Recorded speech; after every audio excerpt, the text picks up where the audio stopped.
श्री स्वामी समर्थ. जय जय स्वामी समर्थ. हा प्रश्न आज हजारो लोकांच्या मनात आहे. वाईट काळ कधी संपतो? मी किती सहन करायचं? मी अजून किती थांबायचं?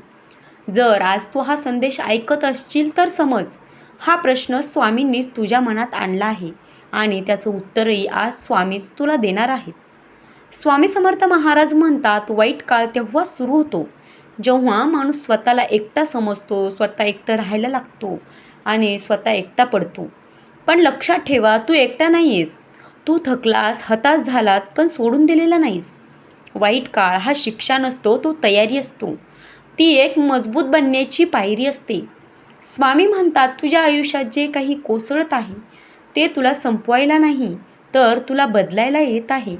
काही लोक दूर जातात, काही नाती तुटतात, काही स्वप्न देखील मोडतात आणि आपल्याला वाटतं देव आपल्यावर रागवला आहे. पण सत्य असं आहे, स्वामी त्या गोष्टी काढून घेतात ज्या पुढच्या आशीर्वादात अडथळा ठरणार असतात. वाईट काळ कधी संपतो हे जाणून घ्यायचं असेल तर स्वामींचे संकेत ओळखायला शिक. स्वामींचा पहिला संकेत म्हणजे जेव्हा तुझ्या सहनशक्तीचा अंतिम सीमा गाठली जाते तेव्हाच बदलाची सुरुवात होते. स्वामी म्हणतात, मी कधीच अर्धवट मोडत नाही, मी शेवटपर्यंत नेतो आणि मग उचलतो.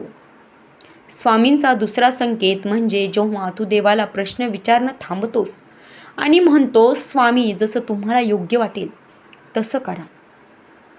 त्या दिवशी तू नियंत्रण सोडतोस आणि स्वामी काम सुरू करतात. स्वामींचा तिसरा संकेत म्हणजे जेव्हा तुला लोक काय म्हणतात याचं महत्त्वच उरत नाही. स्वामी म्हणतात, ज्याला मी वर घेऊन जाणार असतो त्याला लोक आधी खाली खेचतात. वाईट बोलणं, आरोप, अपमान हे सगळं उत्कर्षाच्या आधीचं लक्षण असतं. कधी कधी वाईट काळात देव शांत असतो, उत्तर देत नाही, संकेतही दिसत नाहीत. पण स्वामी सांगतात, शांतता म्हणजे अनुपस्थिती नाही, ती काम सुरू असल्याची खूण आहे. जेव्हा स्वामी तुम्हाला काहीच करत नाहीत असं वाटतं तेव्हा असं समजून जा की स्वामी पुढच्या काळात आपल्यासाठी काहीतरी चांगलं घेऊन येणार आहेत. बीज जमिनीत असताना कुणालाच दिसत नाही, अगदी तसंच पण आतून झाड तयार होत असतं. आज जर तुला असं वाटत असेल की तुझं सगळं काही संपलंय, आता काहीही उरलेलं नाही, तर तेव्हा हा स्वामींचा संदेश मात्र लक्षात ठेव. स्वामी म्हणतात, जेव्हा माणसाला काहीच उरत नाही असं वाटतं तेव्हाच त्याच्याकडे फक्त मी उरतो आणि फक्त त्याच्याकडे स्वामींचं नामस्मरण राहतं. आणि ज्याच्याकडे स्वामी आहेत त्याचं आयुष्य कधीच संपत नाही. वाईट काळ संपतो त्या दिवशी, ज्या दिवशी तू म्हणतोस मी तुटलोय पण हरलो नाही. त्या दिवशी स्वामी तुझ्या बाजूने उभे राहतात. तू कितीही आतून खचला असशील, तुटला असशील, परंतु तुझ्याकडे हरल्याची जराही लक्षणं दिसत नाहीत किंवा तुला ते फील येत नाही की मी आता हरलोय आणि आता मी काहीच करू शकणार नाही. ते तेव्हाच घडतं जेव्हा स्वामी तुझ्या पाठीशी उभे राहतात.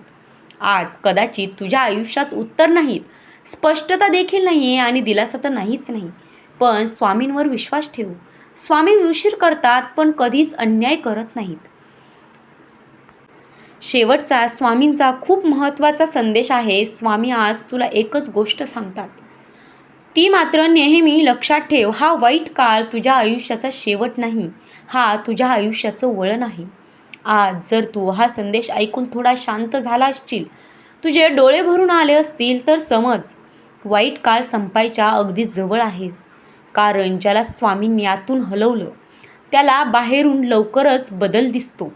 आता फक्त एवढंच म्हण, स्वामी मी थांबलोय, मला तुमच्यावर पूर्ण विश्वास आहे. तुम्ही जे काही कराल ते माझ्या योग्यतेचंच आहे आणि ते माझ्यासाठीच असणार आहे. स्वामी तुझ्यासोबत आहेत या क्षणीही आणि कायम तुझ्यासोबत असणार आहेत. फक्त स्वामींवर निस्सीम विश्वास ठेव आणि मनातून, अगदी आतल्या मनातून, अंतर्मनातून स्वामींची प्रार्थना कर. स्वामी नेहमी तुझ्या पाठीशी उभे राहतील. श्री स्वामी समर्थ. जय जय स्वामी समर्थ. अवधूत चिंतन श्री गुरुदेव दत्त. मित्रांनो, व्हिडिओ आवडला असेल तर आत्ताच लाईक करा आणि स्वामींचे खरे निस्सीम भक्त असाल तर श्री स्वामी समर्थ असं टाईप करा. भेटूयात पुढच्या व्हिडिओमध्ये. तोपर्यंत धन्यवाद.